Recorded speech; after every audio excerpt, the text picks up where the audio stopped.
Masalamat daw.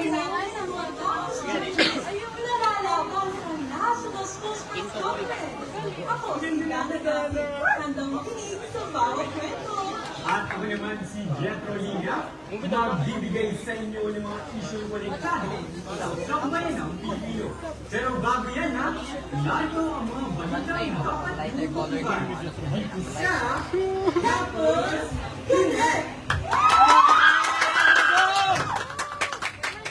Mga graduating students, observe na nga ba sa pagbabayad ng entrance exam? Unang kaso ng fever sa bansa, ikinababahala ng mga Pilipino.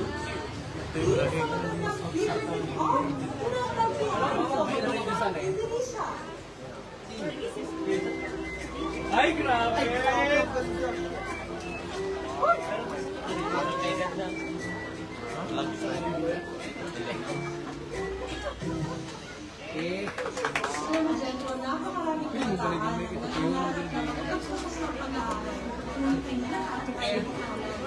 Pero good news mga konek! Naglabas na ng bagong batas ng makakatulong sa pagpapatuloy ng pangarap. Ay mula sa Carcar City College Cebu, nakatulong si Kristan Puno. Kristan, ano nga ba itong good news para sa mga kabataan?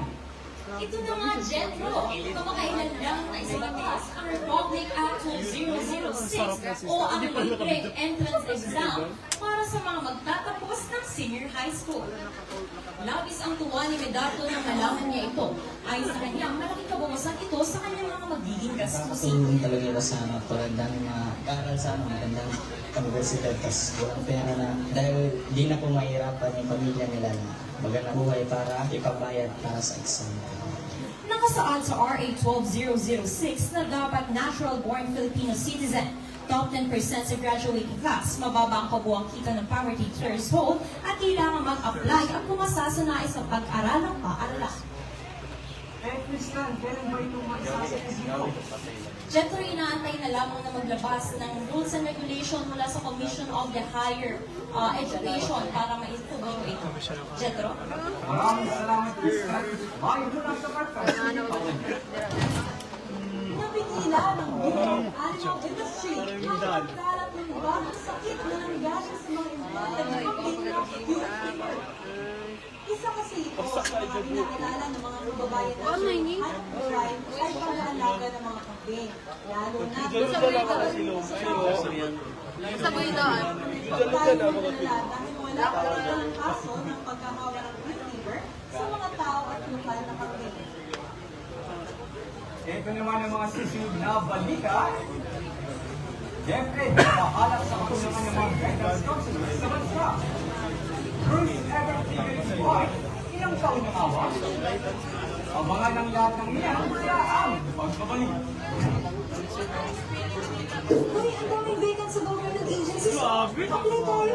Wag na, ang baba ng sweldo dyan.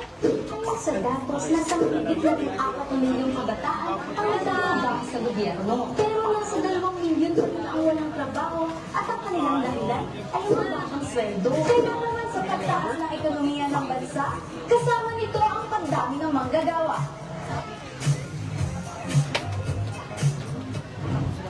Nagbabalik ang Campus Connect. Kamusta naman ang bakasyon natin dyan? Nakapag-relax na ba ang lahat? Malapit na ang pasukan, kailangan natin imunda ang ating isipan. Handa na ba kayo? Narito ang puso ng kabataan mo, ang journalist Daniel Torreliza. Ako na sa kadali rating, mga 1 minute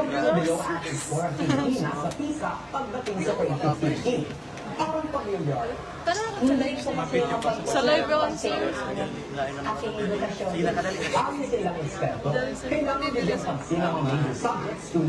Makita ka. Science at reading. Kaya bago ng Defense Secretary. Mapatakot ang pakayang kurikulum ng bansa. Ako si Daniel Torreliza. Uy, gabo. Sama ka mo. Hello.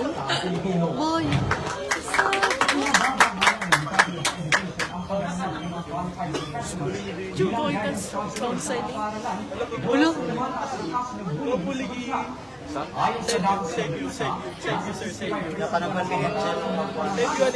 Sir, makita. Patuloy pa rin ang paghihikayat ng mga destination sa pagkatapos na magtrabaho bilang guidance counselor upang masusunod ang goal sa bansa. Oh, may sila ko gusto ko niya. New discovery ba ang hanap mo? Tamang-tama! Nahanap na ang pinakamatandang painting sa buong mundo. Para sa Campus Chika, narito si Amber Elizabeth. History in the making. Nadiskubre ng mga Indonesian researcher ang kauna-unang figurative painting sa Sulawesi, Indonesia. Napatunayan na ito ang pinakamatandang painting na nasa 50,000 years old matapos ang inspeksyon ng mga Australian researcher.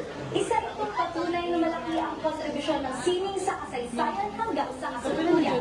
Amber Ilustrísimo para sa Campus Chika! Yan ang mga balitang nakalak ng ako, si Jeffro Liga. Ako pa naman si Dana Gassi. Patuloy kami magiging konektado sa mga balitang para sa masang Pilipino. Muli, ito